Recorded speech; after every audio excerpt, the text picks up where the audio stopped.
Now, the opposition coalition is perturbed that the police did not or acted too late, even after the late Chris Musando reported that he was facing death threats. Here is NASA Corps Principal Musalia Mudavadi.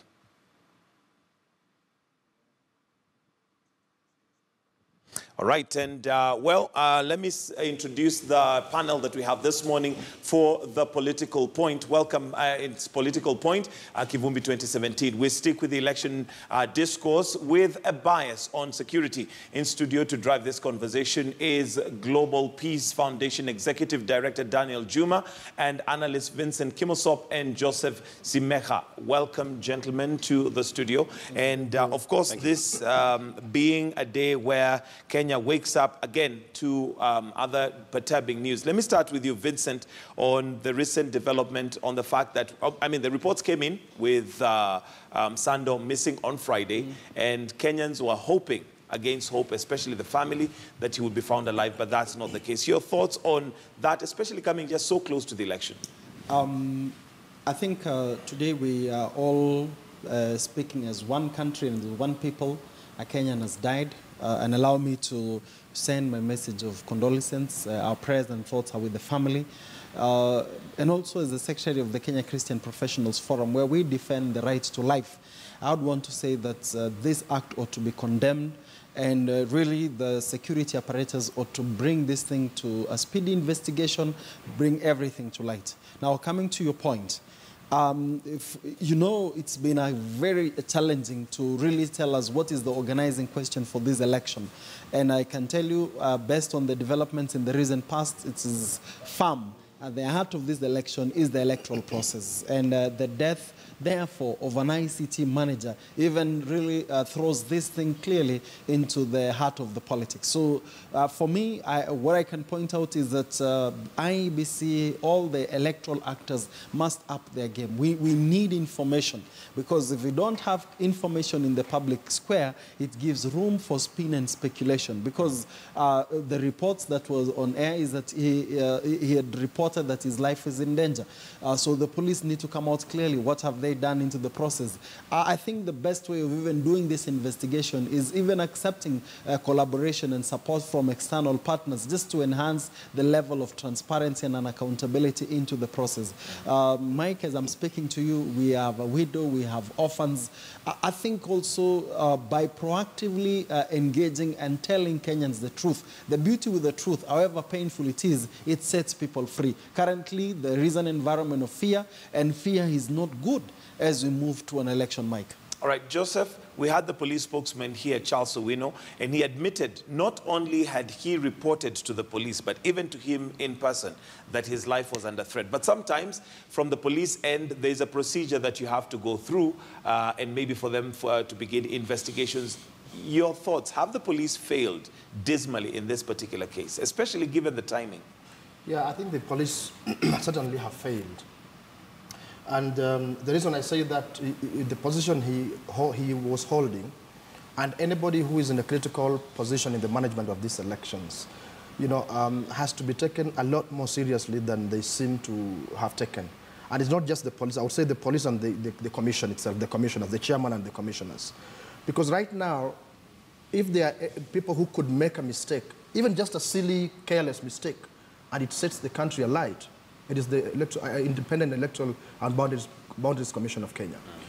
So the fact that you have a man who is in such a sensitive position on his own, I presume, because if he had security with him, perhaps we would be hearing a different story. But the fact that we had this man on his own, and then what happens, you have to actually worry a lot. What else could happen? The moment he reported, the procedures aside, the moment he reported that his life was in danger, what should have gone through their minds is that, who is this man? What is his role in this country at this time? What's at stake? Precisely. What is at stake should anything happen and he fails to attend to his duties? What could happen? So without even going into investigations, the first thing would have been, this man needs extraordinary security. And not just him, others who are in those extremely sensitive positions within IEBC. That let's secure them and then find out the veracity of his allegation. Well, because then when you are reporting, there are still allegations.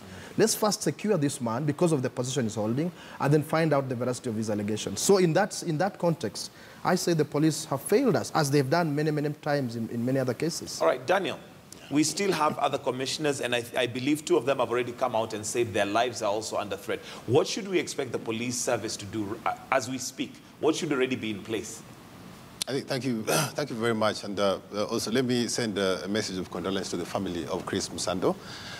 It's 1 week ago that he appeared in our Kenya Daima meeting, assuring us that these elections will be credible.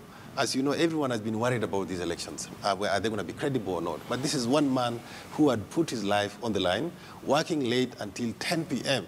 to assure Kenyans who are worried, including the opposition, that these elections will be credible. And he's gone. He's a man from my village of Ugenya, and I know the people of Ugenya have also lost somebody. But coming to your question, the death of Chris, really puts, the lives of the other commissioners, at risk. And I'm sure they are very worried wherever they are. Kenyans should be now thinking about those commissioners who are doing this very difficult job. People are saying that this is one of the most difficult jobs at the moment. We have our soldiers fighting in Somalia. But these elections are critical because the nation, the future of the nation is, it depends on what this election will deliver. Yeah, and I expect that the police will now give these commissioners, adequate security. And I think this is one of the, you can say one of the, I'm not saying that, but it's one of the consequences, that now the police have no choice but to provide every commissioner, including Chebukati, with adequate security. If you can give the presidential candidate security, why not the people who are fighting day and night to deliver credible elections? Credible elections don't come through prayers. They come through the hard work of people, young men who are working day and night at the IEBC offices to make sure that these elections are credible. So please, let's give them adequate security. All right, and on that, the opposition coalition is perturbed that the police did not or acted late, even after the late Chris Musando reported that he was facing death threats. Here is NASACO Principal Musalia Mudavadi. Mr. Musando had actually made reports to the police a number of times, particularly at the Central Police Station, indicating that his life was in danger. We are totally confident that this terrible crime will accomplish the opposite and strengthen all Kenyans who will demand to have a free and fair and credible election. So where does this leave us as a country, given that we already have a political environment that is already very charged? Even before this happened, there's been, things happening left, right, and center in regards to the election. This, of course, does not help. Vincent, your view on where we are now, politically speaking. We've only got 6 days to go before we get to the general election. If this thing is not managed very well, we are approaching a tipping point. Even before the election. So I think this is the time whereby we call into the greatness really of the president, Raila Odinga, particularly those two, the IEBC and the IG, to really come. I wish they could even issue a statement just to calm and inject confidence into the country. I'm not discriminating against the 6 other presidential candidates. I'm pointing out on really based on the evidence, the recent polls, and the level of political influence.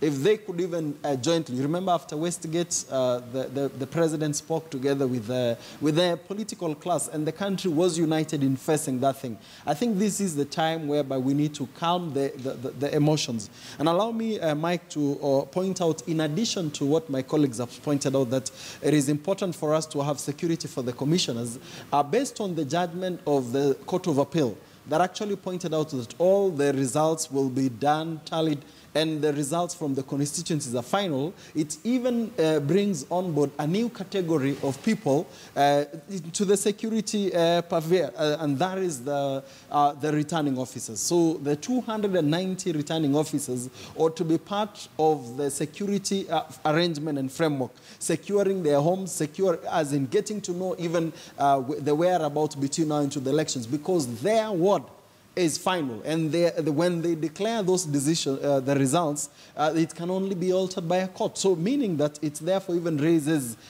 their level of vulnerability and even really to where the commissioners are. So for me, in addition to what my colleagues are saying, that the commissioners and other staff, I'm critically pointing out the 290 returning officers. And I think if the IG would come out at this point, the beauty of information, Mike, is that it helps people to know what is happening. If the police can tell us, on the 290, this is the kind of arrangements and plans we have done on all the commissioners, all the candidates, so that confidence is injected. The challenge is, if we operate in an environment of suspicion, anything goes. And you know, when you're fighting for political power, people use all the options, including lying, manipulating information.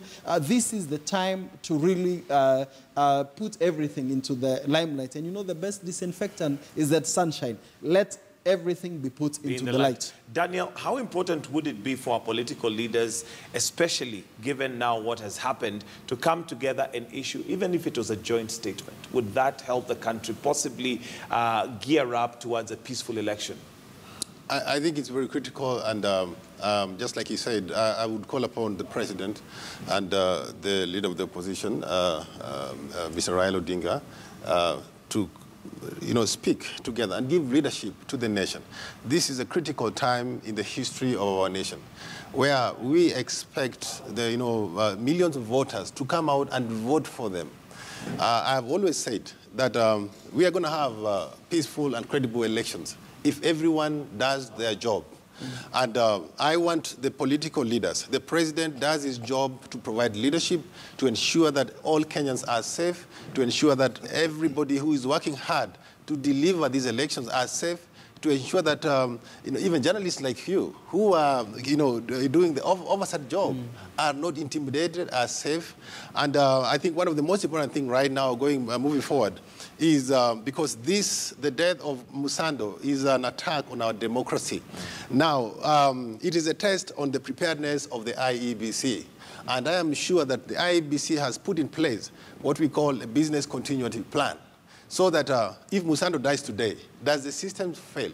Or were the systems done in such a manner that if he dies today, the elections will still proceed as usual? In a credible manner. Exactly, and that's what we have been saying, that we need to focus on building institutions that surpass these elections. Right now, we should be focusing not just on these elections. 6 days will come and go, but will the IEBC put in place systems that will outlive these elections, so that by the time we reach 2022, we are not in a situation whereby we are worried that, these elections are coming. You see business, everyone is afraid. No, we shouldn't be doing this. I think the president needs to put leadership.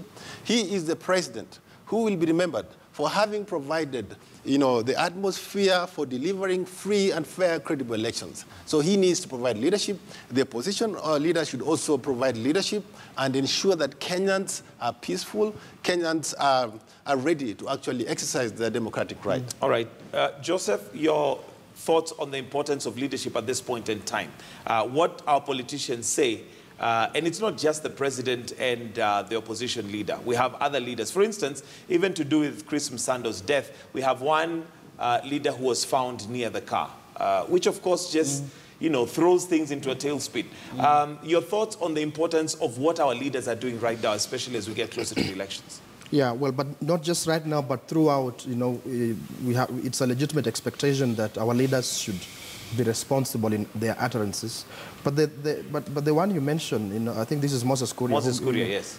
I don't think you should expect anything better from him, with all due respect to him. I mean, given what he has shown us in public throughout his tenure as an MP, I think it will be a long shot to expect any better. So I think maybe people shouldn't waste too much time even condemning him or saying, let's do this and that. I think let's focus on those we expect can actually exercise responsibility as leaders, knowing that what they say, including what they write, including what they express themselves on in public, has consequences, has an effect. The country is very tense because there are fears, because of past experience in elections, there's anxiety and so on. So what leaders say in any situation matters a lot, and it has consequences. It could spark completely unnecessary and unwelcome situation in terms of people just losing their cool, not because, and Musando's death may have nothing to do with the elections.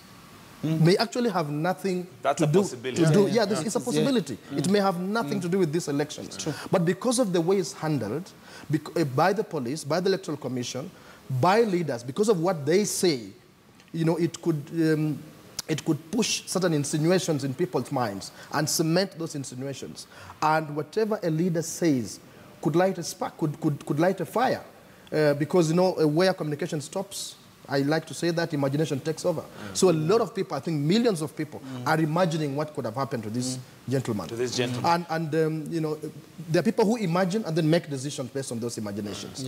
So, and we listen to our leaders.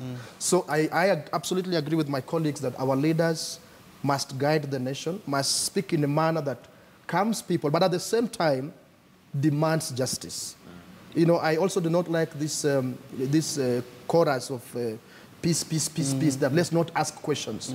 We must ask questions. We must demand for justice. Absolutely. But not make any irresponsible statements. All right, and gentlemen, we are going to take a short break. This is Kivumbi 2017, in case you're joining us now. And the subject we're having here on the political point is mainly to do with security, as we only have 6 days to go before we get to the general election. We're going to take a short break, but we'll be right back. Remember, the hashtag is Kivumbi 2017. For your comments, I'll be reading through as we continue with this particular segment of the show. We'll be right back.